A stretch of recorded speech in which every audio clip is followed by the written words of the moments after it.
So since I talked about Fantasia, I might as well talk about Fantasia 2000 next.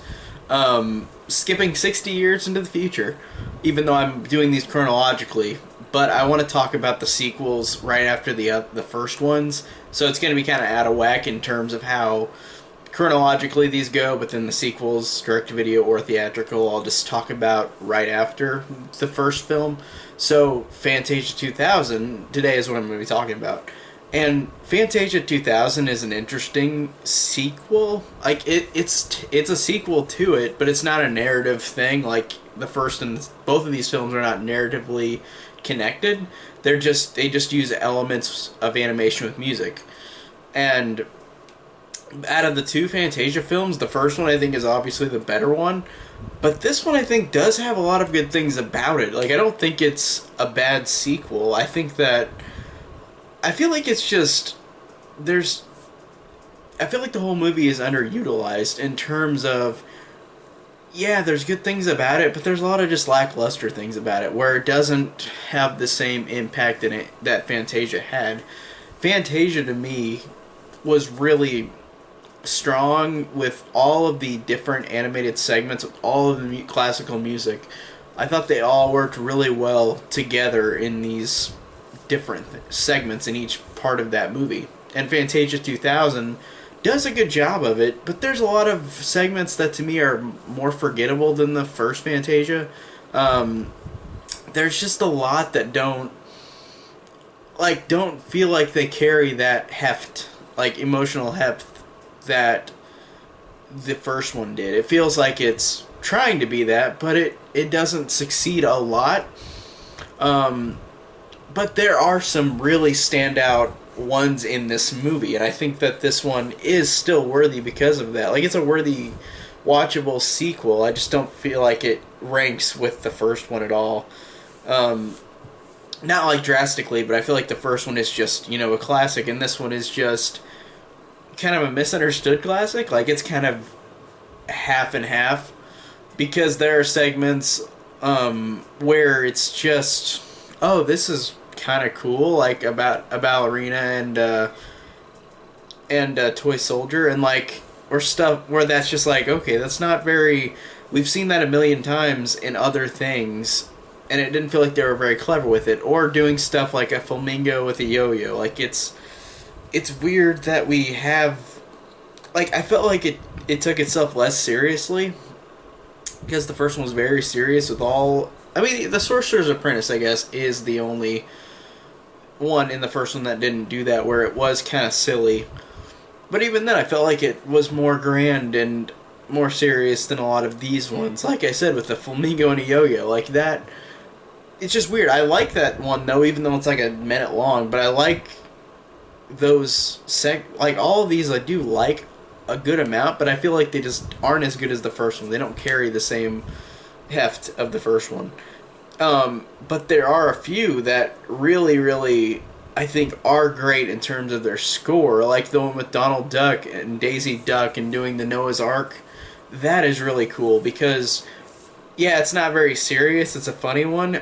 But I thought that was really, really great with the music and great with just how interesting it was with that interpretation of Noah's Ark, even though it's been done before. But I like that more so than a lot of the other segments in this movie. And the last one, I think, is the best one out of the whole movie. The one with the Firebird, or whatever that thing is called. Like, I don't know exactly what you call it. It's that thing that forms, like, weather and earth. Like, it's a weird... I'm gonna feel really stupid if it's just an obvious name, but, like, I don't remember what it's called. But that last one is one of the most beautiful looking. Like in the movie itself, it's the best one and the most beautiful and stunning looking one with the best score, and it ends on a high note, like the album or like the one at the end of the first Fantasia. I felt like it really worked really well, and like I said, visuals are fantastic in that last one, and the score, like it is like not booming, but it is just emotional for nothing that really generate so much emotion. It's just about something creating life. And it really is beautiful. And it really, I feel like the rest of the movie should have been more like that, more serious, even though there were ones that I liked that weren't serious, like the Donald Duck Noah's Ark.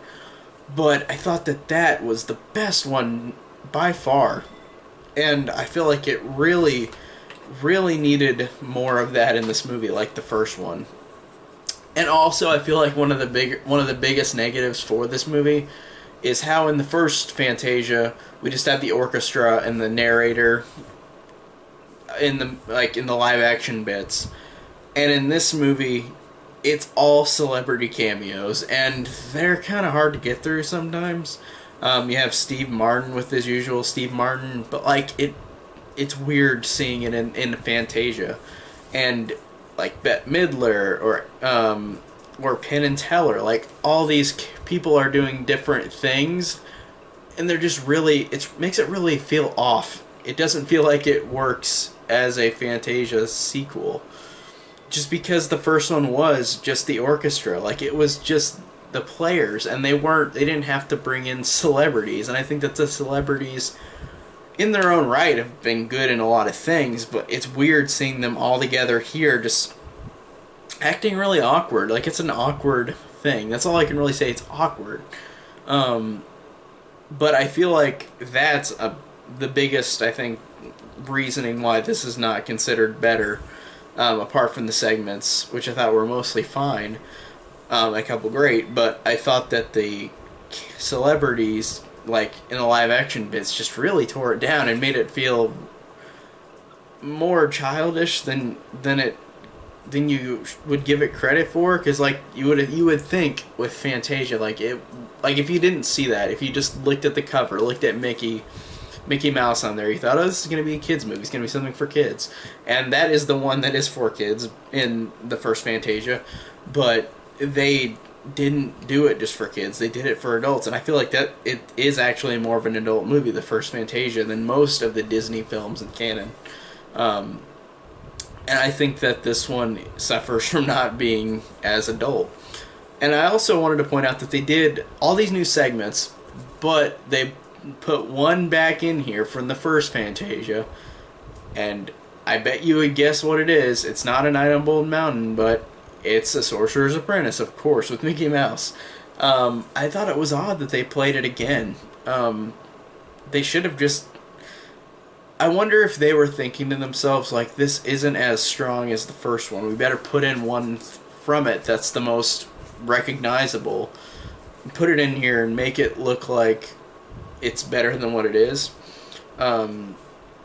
So I thought that it's just weird that they put it in there. They didn't have to put in the segment from the last one and just repeat it. But I thought it was interesting after the segment ended with Sorcerer's Apprentice, where Mickey goes and talks to the guy from the first Fantasia, and then it literally shows the guy from a distance, and Mickey runs over to this Fantasia 2000. And I'm thinking, this doesn't make... Like, I don't... That kind of made my head hurt. Like, why... So, in the 1940 Fantasia, Mickey just was there, then walked right a couple steps down into the Fantasia 2000 movie. I don't get that. It seems very odd, and I guess it makes sense in a way because the first Fantasia is pretty timeless because of just keeping it up seriously and like just the orchestra. It's not like they did what this movie did, where they put all these celebrity cameos in it so you immediately know, oh, this is this time in history, and the first Fantasia didn't feel like that. So they did kind of push themselves into a corner in this movie just doing that. But also, I wonder if people wouldn't have gone and seen this if they didn't have celebrity cameos in this, because the first Fantasia didn't do good in 1940, even though it was one of the highest grossing movies that year, but there are barely any movies coming out then, so... But it still failed Disney, like it was still a flop. So I'm curious, too, if they panicked and thought, we gotta do this again, or we're gonna do this again, but we have to get more butts in seats. We gotta bring in celebrities, I guess. And I feel like that is probably the reason, but I don't know, like this...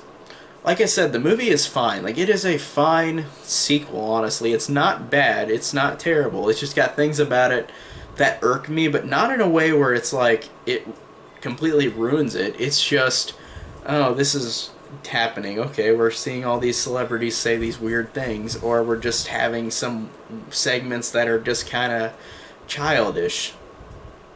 And I don't get mad at this movie for doing that because we had the first one and it still is the first one. It still had that adult sense in that movie. Like, it feels like it's for adults, and this one doesn't. But it's not a giant, like, I'm not pissed off at it because I still had the first one. This one is still perfectly fine. It's got things that irk me, things that I like, things that I even love. It's just really a mixed bag, but overall, Fantasia 2000 is pretty alright.